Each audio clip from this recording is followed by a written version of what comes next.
চাঁদপুর উত্তপ্ত হয়ে উঠল তৃণমূলের গোষ্ঠী কোন্দলে। পঞ্চায়েতের উপপ্রধানকে মারধরের অভিযোগ অঞ্চল সভাপতির বিরুদ্ধে। যদিও অভিযুক্ত নেতা সে অভিযোগ উড়িয়ে দিয়েছে, কিন্তু এই নিয়ে সরগরম এই মুহূর্তে রাজারহাটের চাঁদপুর। উভয় পক্ষের 3 জনকে গ্রেফতার করেছে পুলিশ।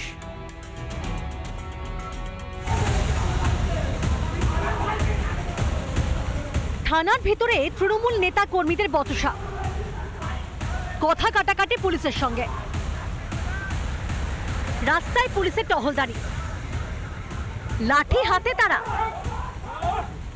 তৃণমূলের গোষ্ঠী কোন্দলে উত্তপ্ত রাজারহাটের চাঁদপুর এলাকা। জব্বারের নেতৃত্বে এসে আমাকে বলছে, তুই চাঁদপুরে তুই এত বড় হুনো হয়ে গেছিস, মাটির গাড়ি বন্ধ করে দিয়েছিস বলে আমাকে আচমকা বসেছিলাম চেয়ারে, এলো পেতড়ি মারা শুরু করেছে।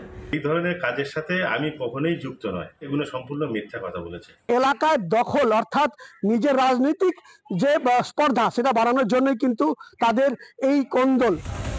উপপ্রধান আর অঞ্চল সভাপতির কাজিয়ার সরগরম এলাকা। নিজের দলেরই অঞ্চল সভাপতির বিরুদ্ধে দুর্নীতির একাধিক অভিযোগ তুলে তীব্র আক্রমণ শানালেন তৃণমূলের উপপ্রধান। 2008 সালে থেকে ওকে টিকিট দিয়েছিল উত্তর কর্মদক্ষ চাঁদপুর অঞ্চলে একাধিক দুর্নীতি করেছে। জব্বার মোল্লা এখন কোটি কোটি টাকার মালিক। ব্যক্তিগত ক্ষোভে, ব্যক্তিগত কারণেই আমাকে ফাঁসানো হচ্ছে, এতে আমি একদম 1%ও যুক্ত নই। আক্রান্ত হচ্ছেন খোদ পঞ্চায়েতেরই উপপ্রধানই। আর প্রাণহানির আশঙ্কা করে এলাকা নিরাপত্তা নিয়ে প্রশ্ন তুলছেন শাসক নেতাই। আমি দলের কাছে, মমতা ব্যানার্জির কাছে আমি চাইছি আমার নিরাপত্তা। আমি যদি চাঁদপুর অঞ্চলে যদি উপপ্রধান হয়ে আমি নিরাপত্তা না পাই, চাঁদপুরের মানুষ কিভাবে নিরাপত্তা পাবে? দিকে দিকে তৃণমূলের গোষ্ঠী কোন্দল, কোথাও ইস্যু দুর্নীতি তো কোথাও আবার এলাকা দখল। 26-এর ভোটের আগে আরো বাড়বে কি শাসকের গৃহযুদ্ধ? আনন্দমোহন ঝায়ের রিপোর্ট, রিপাবলিক বাংলা। প্রাক্তন সাংসদ অধীর রঞ্জন চৌধুরীর আত্মসহায়ককে গ্রেফতার করা হয়েছে এবং আইএএস পরিচয় দিয়ে নিয়ম বহির্ভূত একাধিক কাজ করার অভিযোগ রয়েছে এই আত্মসহায়কের বিরুদ্ধে, যার নাম জানতে পারা যাচ্ছে প্রদীপ্ত রাজ পণ্ডিত, বাড়ি সুতাহাটা ব্লকের চৈতন্যপুরে। মঙ্গলবার বিকেলে তাকে বাড়ি থেকে গ্রেফতার করে সুতাহাটা থানার পুলিশ। ভুয়ো পরিচয় এলাকায় জমি দখল করার অভিযোগও রয়েছে তার বিরুদ্ধে।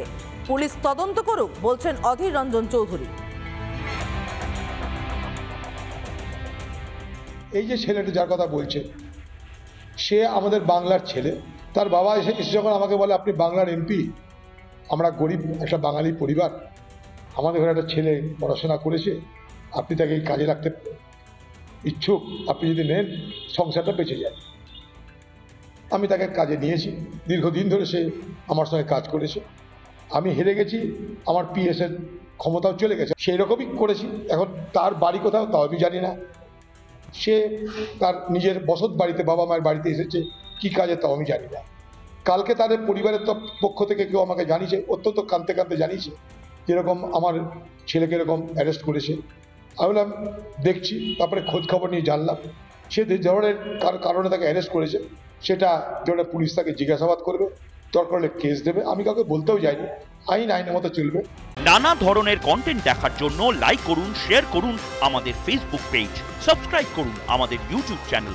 পাশাপাশি অন্যান্য ব্রেকিং নিউজের জন্য অবশ্যই চোখ রাখুন রিপাবলিক বাংলায়।